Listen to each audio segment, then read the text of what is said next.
hay que entender que la Steadicam no graba contenido, no graba Bluetooth ni nada, sino que es un estabilizador de cámaras.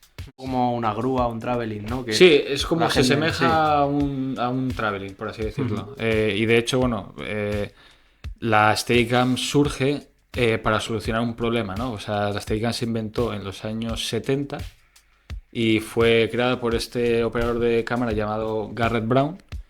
Y él, cuando operaba cámara, veía un problema, que es que cuando se la ponía al hombro, había mucho movimiento. O sea, tú, claro, evidentemente, hasta con un teléfono, si tú lo tienes así a pulso, si no eres muy bueno controlándolo, pues se va a ver cómo la Sí, imagen que hay se movimiento, menea o sea, y es hasta... si la cámara se menea mucho, me saca totalmente de la historia. O Sí, sea, me porque te distrae. estás dando cuenta como que hay una persona que lo está Exacto, operando. entonces No, como que estoy diciendo, joder, me estoy mareando, no estoy sí. siguiendo bien la historia. Entonces lo que hace Gareth Brown es crear este estabilizador y, como decía, en los Para años que no te 70, saque de la historia, exacto, ¿no? para solucionar ese problema que tenía de los meneos de cámara al hombro, por ejemplo, ¿no? Eh, bueno, básicamente es que antiguamente las únicas soluciones que había para hacer un plano secuencia, por ejemplo, ponte que quieres grabar a un actor caminando por la calle. Sí. Había dos opciones. O la cámara al hombro, que no era muy No, agraciada, por porque así si decirlo. anda un Sí, poco sobre todo más antiguamente que rápido, las te... cámaras pesaban el doble, pues imagínate ponértela al hombro. O sea, no me lo puedo ni imaginar. Y por mucho que seas un operador experto, algo de movimiento y de meneo se te va a aparecer. Entonces era eso. Una opción era cámara al hombro y la otra era usar los dollies, que son como una especie de carrito donde colocas el trípode al operador y la cámara.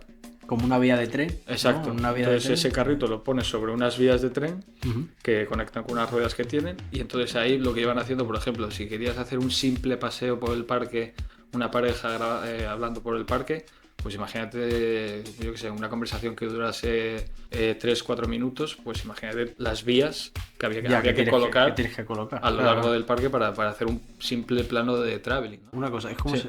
como el típico balancín con el que jugábamos de pequeños, ¿no? Es Pero algo muy parecido, en sí. vez de ser en horizontal, sería en vertical, ¿no? Sí, es Algo una así. especie, sí, exacto. Tiene ahí lo que sería el gimbal, que es el nexo entre entre esos dos niños Sí. que saltan en el balancín. Y luego las masas, la cámara y luego abajo estarían las baterías y el monitor.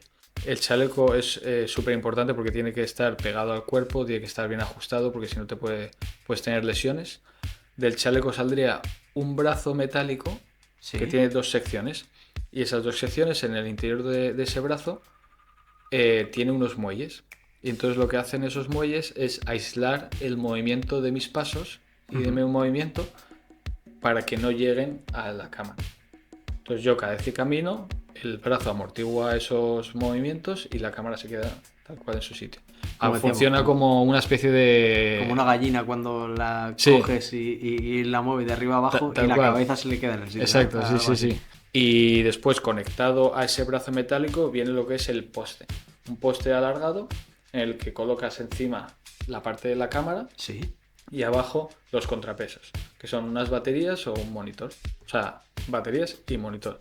Y ya eso es un juego de equilibrio, Y ¿no? luego es un juego de equilibrio. Luego tienes un gimbal. Sí, claro, si nunca has utilizado un gimbal es complicado, pero antiguamente se utilizaba el típico que utilizamos para las cámaras de fotos, que Sí. se ponía la cámara y tenía unas pesitas debajo y lo cogías con la mano. Sí. Ibas así. Sí, sí, sí. Pues un poco la versión pro de esto, ¿no? Lo importante de lo que es el poste es el gimbal que tienes en medio, Ajá. que eso es lo que tú moviendo el gimbal arriba o abajo vas compensando los pesos. Por ejemplo, imagínate que yo puedo poner si tengo las masas arriba y abajo bien situadas. Si yo subo el gimbal, se va a Sí. quedar en su posición, porque la gravedad va a hacer que quede hacia así, en plan hacia abajo. Sí. Si yo muevo el gimbal hacia abajo, más de lo que es el medio, Sí, del poste hacia arriba sí, va a haber más masa sí, y por tanto la fuerza va a hacer que va tienda a caer. o sea, si yo bajas el gimbal, lo que va a hacer es tender a invertirse y darse Porque la vuelta. pesa más la parte de arriba que la de abajo. Exacto. Es un tema de gravedad, de punto neutro de gravedad y de balance.